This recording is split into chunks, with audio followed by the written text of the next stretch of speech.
kad mēs esam ļoti lielā, tas, ko sauc kāmīšu skrējienā, ja, tad mēs ļoti aktivizējam savu tā saucamo simpatisko nervu sistēmu. Tad mēs esam visu laiku aktīvi. Šī te mācīšanās izaugsme notiek parasimpatiskajā, kas ir pretējs. Tātad, ja mēs visu laiku esam šajā simpatiskajā, mēs esam aktivizējušies, mēs nevaram redzēt jau pēc definīcijas lielo bildi. Un ja mēs runājam par vadītājiem, lielās bildes saskatīšana, tādā vidējā un ilgtermiņā ir tā kā atslēga visam. Tā kā atslēga visam.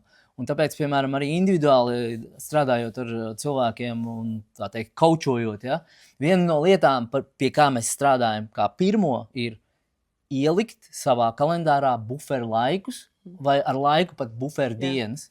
Tas ir atkāpšanās no visa, lai redzētu lielo bildi.